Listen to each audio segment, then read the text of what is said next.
आताच डॉक्टर शेट्टी म्हणाले तशी मी अनेक शिड्या चढले आणि उतरले आणि दुसऱ्या शिडीवर पण गेले आहे. तर आज मला जेव्हा इथे येऊन बोलायची संधी दिली आहे तेव्हा मला सुचिता मॅडम म्हणाल्या की तुम्ही सॉफ्ट स्किल्सवर काहीतरी बोला. 2013 हे पूर्ण वर्ष होतं, त्याच्यामध्ये तेव्हा मी रूपांतर हे करिअर एडिशन, लोकसत्तेचे जे करिअर एडिशन आहे त्याच्यामध्ये मी सॉफ्ट स्किल्सवर एक कार्यक्रम लिहिला होता, आर्टिकल्स लिहिली होती. पूर्ण ते पाक्षिक होतं आणि मी मॅडमना विचारलं की मी का लिहावं असं तुम्हाला वाटतं, तर त्या म्हणाल्या की सॉफ्ट स्किल्स हा काय प्रकार आहे बरेच लोकांना माहीत पण नाहीये, तर त्याबद्दल तुम्ही काहीतरी लिहा आणि आजच्या सत्रामध्ये काहीतरी बोला. तर मला नुसतं हे विचारायचंय की मी पुढे जाऊन आधी काही सांगण्याविषयी की तुम्ही सॉफ्ट स्किल्स हा शब्द ऐकला आहे का, किती जणांनी ऐकला असेल तो. ओके. आणि बर, मला हा प्रश्न पडला किंवा कारण सगळे मला विचारतात सॉफ्ट स्किल्स म्हणजे नक्की काय, आणि या प्रश्नाची सुरुवात माझ्या स्वतःच्या आईकडनं झाली होती घरी. मी तुम्हाला माझा बॅकग्राऊंड देते आणि त्याच्यावरनं कल्पना येईल की जेव्हा अव्हेन्यूज उघडे असतात, वेगवेगळे मार्ग खुलतात, त्याच्यातनं आपण किती करू शकू. माझं बॅकग्राऊंड आहे हॉटेल मॅनेजमेंटचं. 30 वर्षापूर्वी डिस्टिंक्शन मिळाल्यानंतर आपली मुलगी हॉटेल मॅनेजमेंट करणार असं म्हटल्यानंतर माझ्या बाबांच्या कपाळाला आठ्या पडल्या. तू बँकेतच नोकरी करणं सेफ एकदम असं मला सांगण्यात आलं. माझं आणि आकड्यांचं नातं 36चं असल्यामुळे मी बँकेत काम करू शकीन अशी मला पक्की खात्री होती की ते माझ्याच्यानी झेपलंच नसतं. गणित आणि फिजिक्स दोन्ही एकत्र झेपणं नाही म्हणून सायन्स बाद झालं. पण फूड मला शेफ व्हायचं होतं आणि त्यावेळेला असं घरनं होतं की ठीक आहे पण म्हणजे हॉटेलात काम करणार तू, असा एक हे होता. म्हटलं हो करणार, का काही वाईट आहे का त्याच्यामध्ये. पण माझे वडील जे म्हणाले ते मला अजूनही आठवतं की मी तुझ्या शिक्षणावर पैसा खर्च करतो आहे ते त्याचं तू मोल करून दाखव. तुला अगदी चपला बनवायच्या असतील तर मद्रासला लेदर इन्स्टिट्यूटमध्ये जाऊन चपला डिझायनिंग करायचं असेल तेही शिक, पण तू शिक्षण वाया घालवू नको. त्यांच्या इच्छे खातर हॉटेल मॅनेजमेंट केलं आणि स्वतःची नोकरी स्वतः मिळवायची असंही सांगितलं होतं आणि मला एका पंचतारांकित हॉटेलमध्ये नोकरी मिळाली. आणि तो कोर्स आणि ती नोकरी ही सर्वात माझे आनंदाचे दिवस असे म्हटलं तरी चालेल, कारण एक वेगळं जग उघडलं गेलं तेव्हा माझ्यासाठी. आणि आपण ही जे बोलतोय ती 1990च्या आधीची गोष्ट, जेव्हा जागतिकीकरण झालं नव्हतं तेव्हाची. एक वेगळं विश्व उघडलं गेलं. त्यानंतर लग्न झालं. तेव्हा ग्रॅज्युएशन झाल्याबरोबर लग्न आहे असं एक समीकरण असायचं. लग्न झालं आणि तेव्हा वास्तव्य माझं महाराष्ट्राच्या बाहेर झालं. एके ठिकाणी अशी एक संधी आली की टीचरची जागा हॉटेल मॅनेजमेंटच्या एका कॉलेजमध्ये रिकामी आहे, तुम्हाला नोकरी करायची आहे का.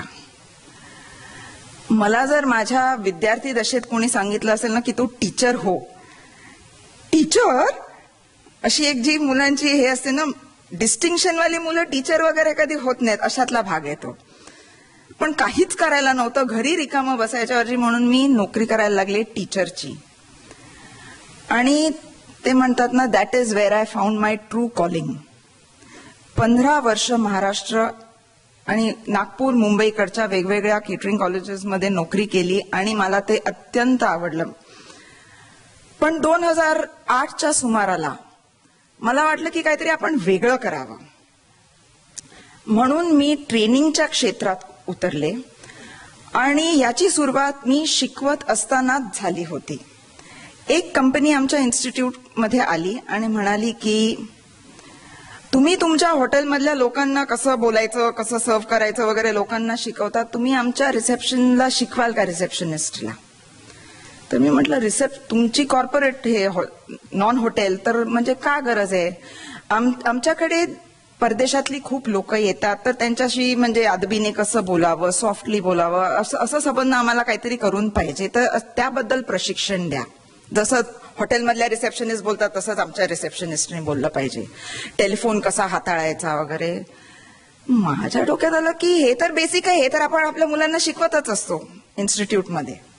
पण याचं आम्ही एक साचेबंद मॉड्यूल केलं आणि त्या कंपनीला म्हणजे त्या रिसेप्शनला तिथे फ्रंट ऑफिस जे होतं त्यांना प्रशिक्षण दिलं आणि तिथपासून ट्रेनिंगची ही सुरुवात झाली. आज सॉफ्ट स्किल्स म्हणजे काय? सॉफ्ट स्किल्स आपल्या प्रत्येकामध्ये असतात.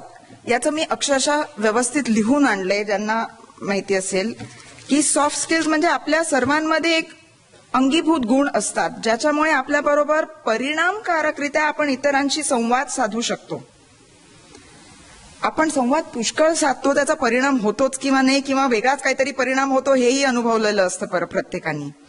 पण परिणामकारकरित्या आपण दुसऱ्यांसमोर कसे पेश होतो, आपल्याला कसा सलोख्याने संवाद साधता येईल, ही मुख्य सॉफ्ट स्किल्स शिकण्यामागची उद्देश असतात. ती प्रत्येकामध्ये असतातच, कधी उभारून येत नाही आणि काही काही जणांची उभारून आलेली असतात.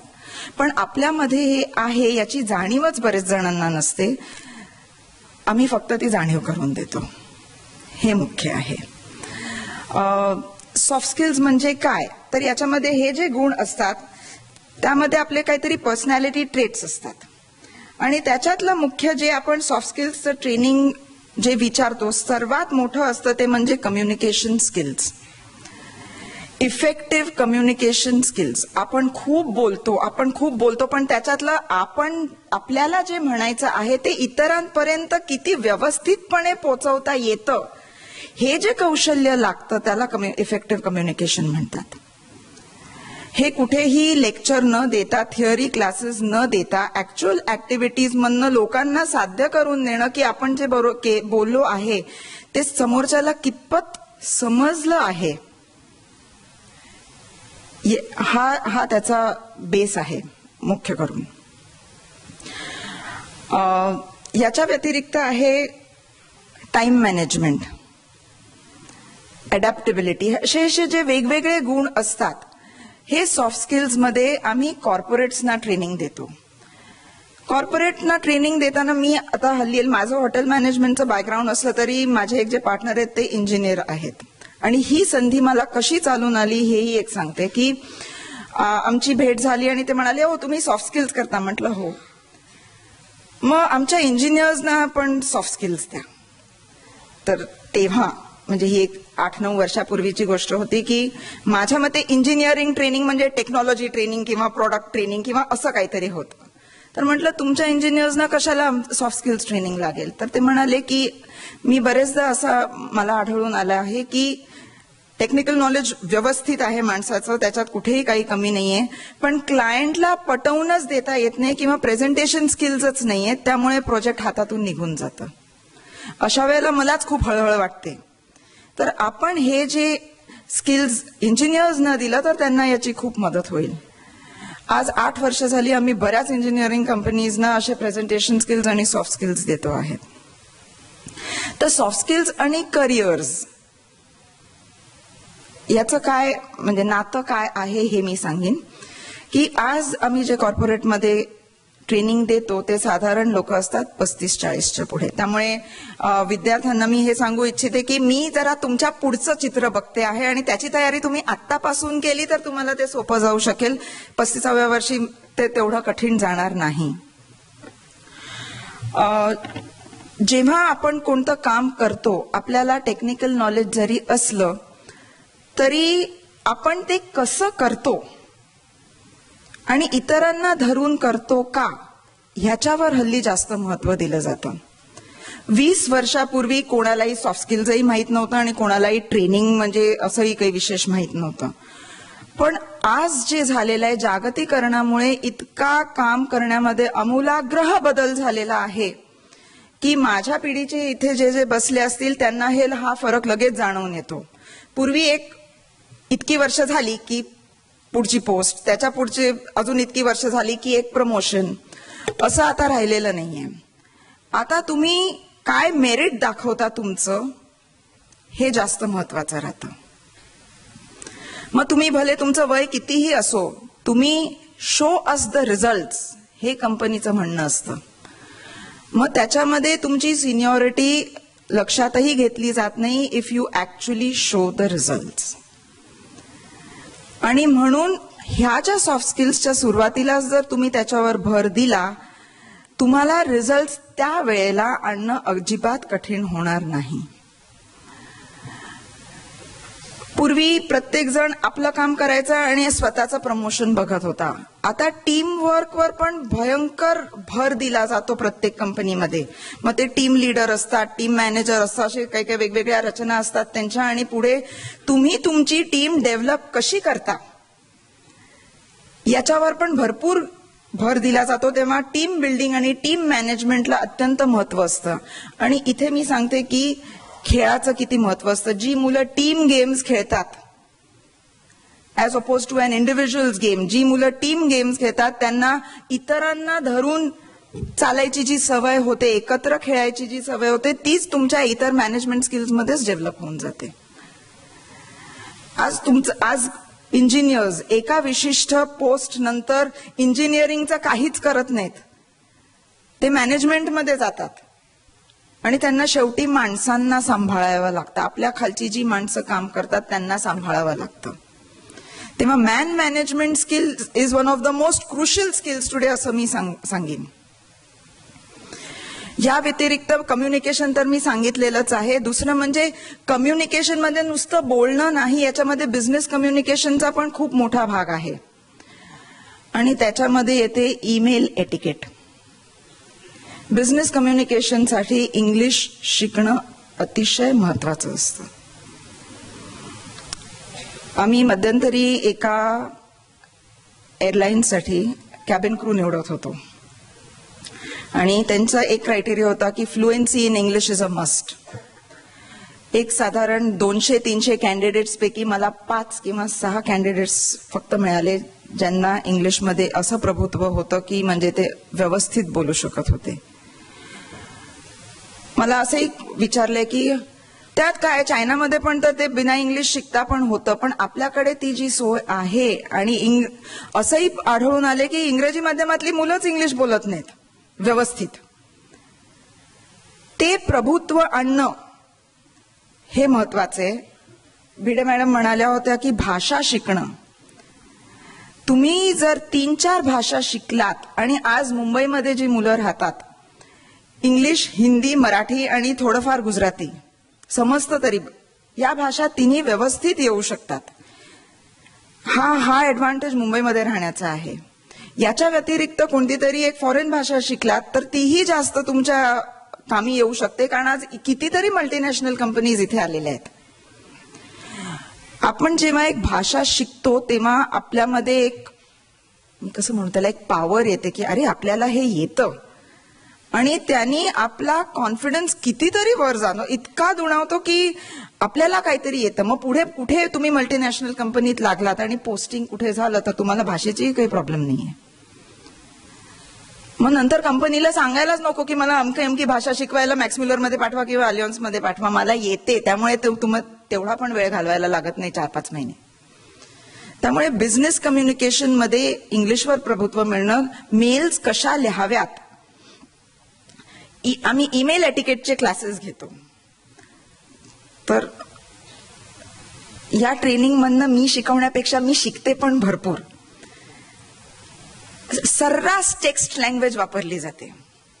सी, यू, सून, ASAP वगैरे असं जे येतं, आपण जे मेसेजेस पाठवतो आणि आपण कोणाला प्रपोजल देतो तेव्हा हाय, हॅलो किंवा पहिल्या नावाने कोणातरी वरिष्ठाला उद्देशणं, हे कॉर्पोरेट मॅनर्समध्ये बसतच नाही. जागतिकीकरणानंतर थोडं जरा कन्फ्युजन झालं कॉर्पोरेट जगामध्ये, कारण अमेरिकन कॉर्पोरेटायझेशनच्या वेळेला काय झालं की आधी ब्रिटिश कंपन्या होत्या, त्याच्यामध्ये जरा सर आणि हायरार्की वगैरे अशी पुष्कळ असायची. अमेरिकन कंपनी झाल्या आणि सगळेजण फर्स्ट नेम बेसिसवर गेले, किती वरिष्ठ असला तरी. त्यामुळे यंगर जनरेशनमध्ये असं दिसून आलं की कोणाला सर म्हणावं आणि कोणाला पहिल्या नावाने उद्देशावं हेही कळेना.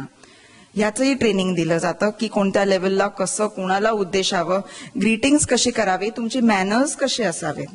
आम्ही एक डायनिंग एटिकेटचा प्रोग्राम घेतला. IIM मधला एक मुलगा चॉपस्टिक्सनी he looks after international business for his company. तर दर महिन्याला परदेशी जाणं आलंच.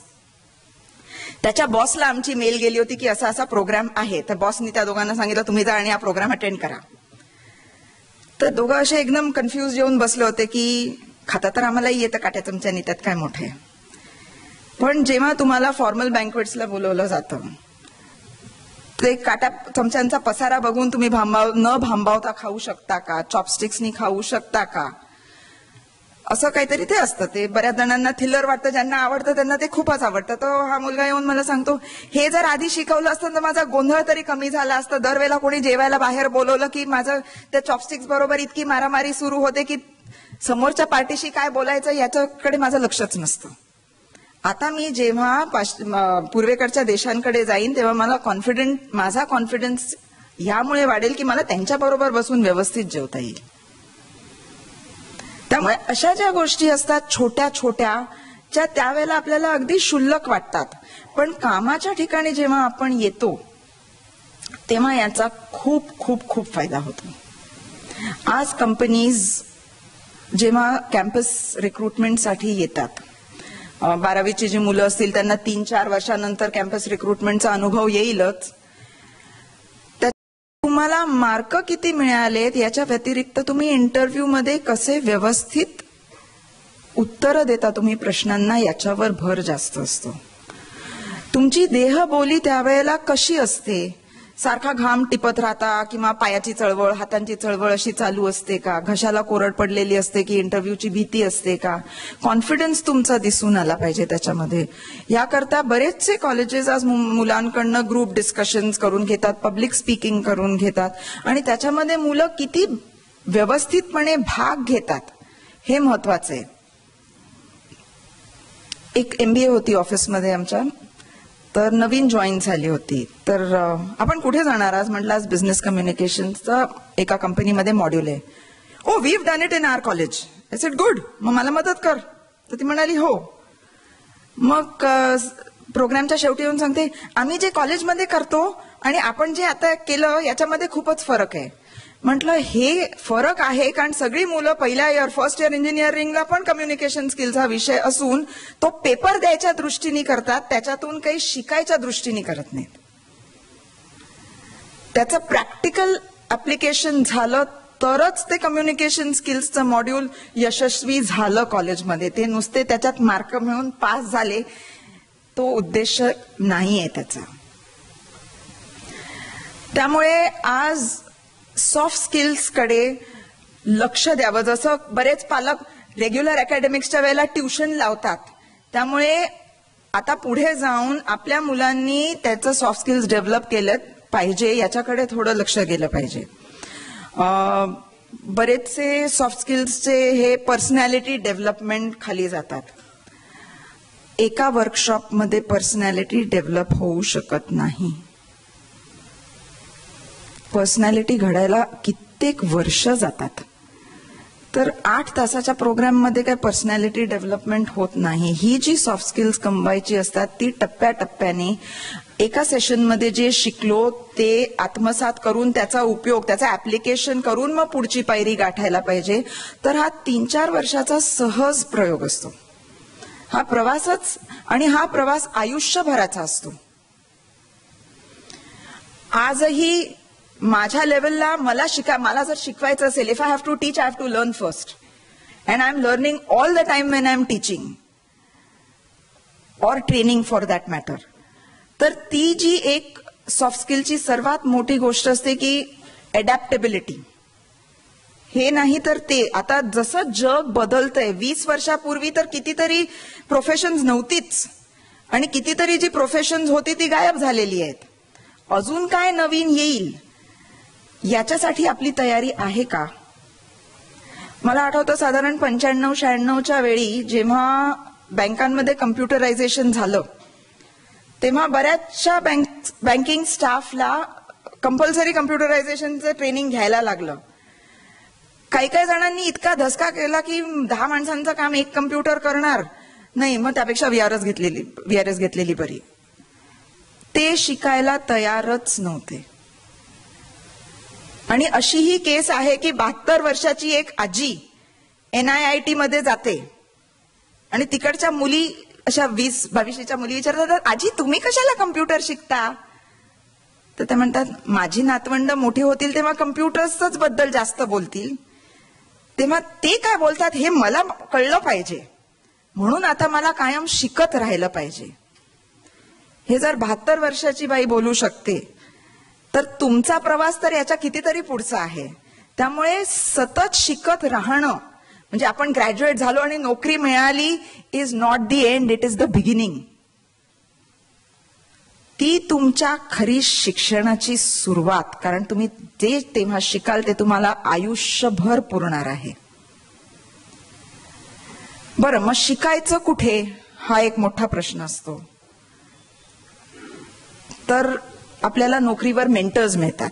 मेंटर म्हणजे एक प्रकारचा गुरु, ज्याच्याकडनं ज्या माणसाच्या आपण चांगल्या गोष्टी बघतो त्या आपण आत्मसात करायला पाहिजे हे आपण लोकांकडनं पण शिकू शकतो.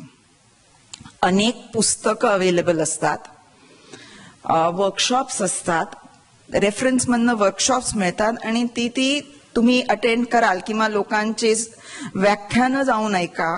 लोक जे बोलतात त्याच्यातूनही आपल्याला पुष्कळ ऐकायला मिळतं. आणि जेव्हा आपण ऐकतो भाषणं, आता मी हे म्हणत नाही कारण मी पण स्वतः एक प्रकारचं भाषणच देते, पण मुलांची एक टेंडन्सी असते की कोणी भाषण द्यायला गेलं की झोपून जायचं.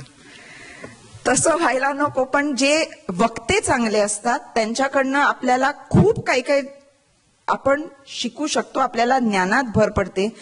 तेव्हा तुम्ही खूप वाचा, लोकांचे स्पीचेस ऐका. आज युट्यूबवर आज लिटरली आज जग तुमच्या एका माऊस क्लिकवर तुमच्याकडे आलेलं आहे.